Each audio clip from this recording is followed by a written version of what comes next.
नमस्कार, आप देख रहे हैं न्यूज 18 इंडिया। मैं हूं आपके साथ शिवानी पांडे।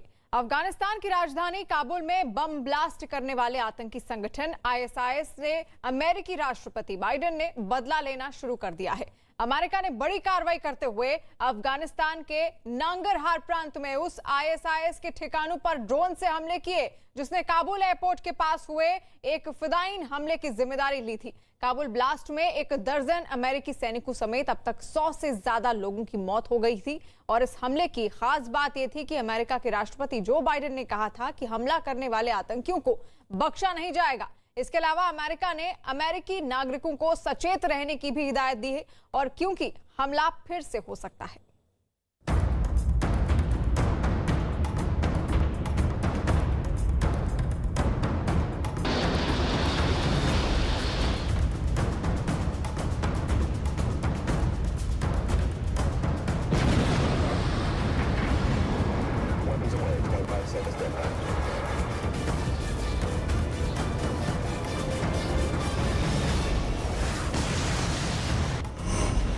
आईएस से बाइडेन का बदला।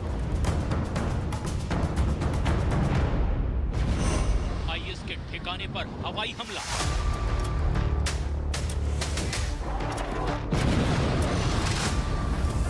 काबुल धमाके के 48 घंटे के अंदर हमला।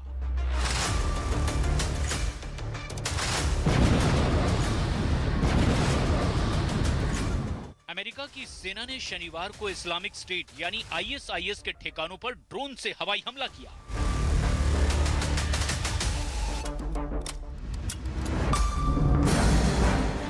अफगानिस्तान में काबुल एयरपोर्ट पर आत्मघाती हमले के 48 घंटे से भी कम वक्त के भीतर ही अमेरिका ने बाकायदा चेतावनी देकर आईएस के आतंकियों के खिलाफ बड़ी कार्रवाई की।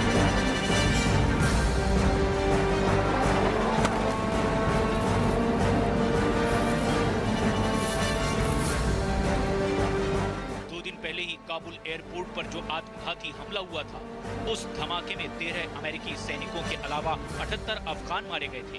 और हैरानी की बात यह है कि इस हमले की जिम्मेदारी आईएसआईएस खुरासान ने ली थी।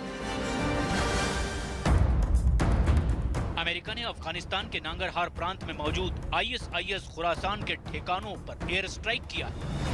अमेरिका ने काबुल में ड्रोन से हमले की पुष्टि की और हवाई हमले में काबुल एयरपोर्ट पर आतंकी हमले के मास्टरमाइंड को मार गिराने का दावा किया।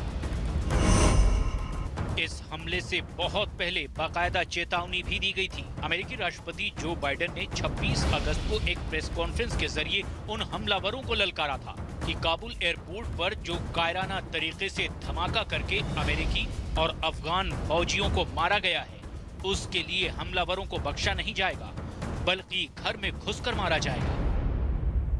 The lives we lost today were lives given in the service of liberty, the service of security, the service of others, in the service of America, like their fellow brothers and sisters in arms who died defending our vision and our values in the struggle against terrorism.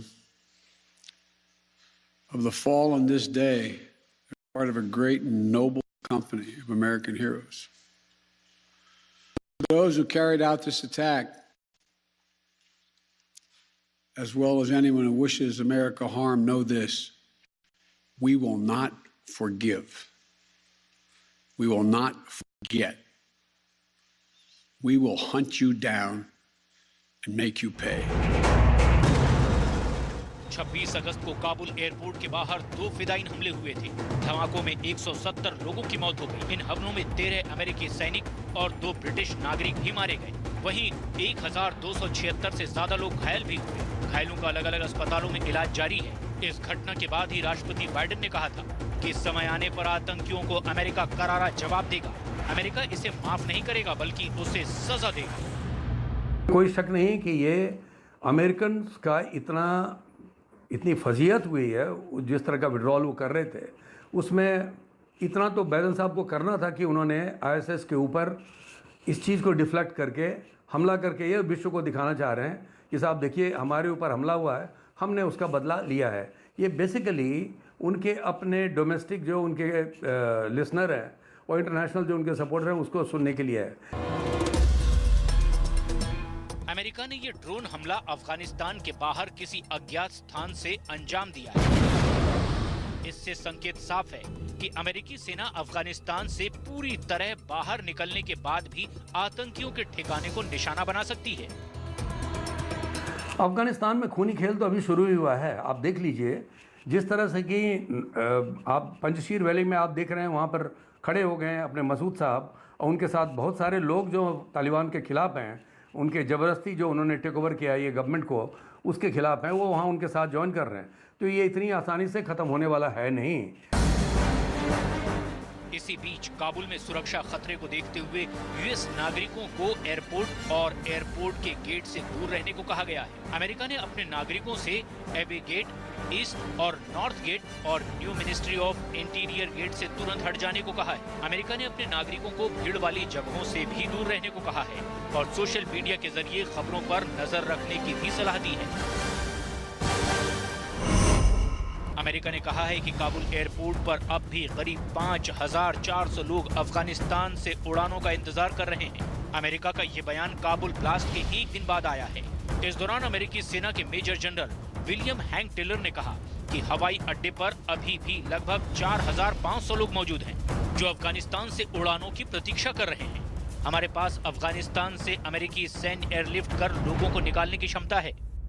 There are still approximately 5,400 individuals on the airport as of this report awaiting for flights out of Afghanistan.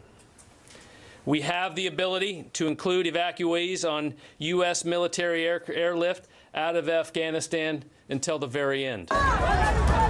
Kabul में गुरुवार को धमाके के बाद मौत का तांडव देखने को मिला था। धमाके के बाद एयरपोर्ट के बाहर के हालात की खौफनाक तस्वीरें सामने आई।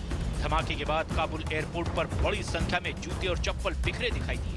काबुल एयरपोर्ट के बाहर बैग और दूसरा सामान भी यहाँ वहाँ बिखरा दिखाई दिया। धमाके के बाद के हालात की कुछ तस्वीरें भी सामने आई हैं।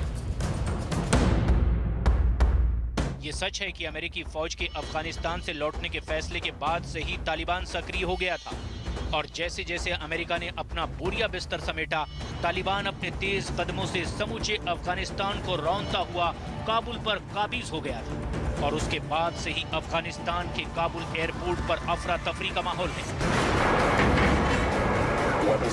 लेकिन इस्लामिक स्टेट पर हुए इस ताजा हमले के बाद अब ये साफ हो गया है कि अमेरिकी सेना के वापस लौटने के बाद अमेरिकी फौज आतंकियों के ठिकानों पर और भी ज्यादा ताबड़तोड़ हमले कर सकती है।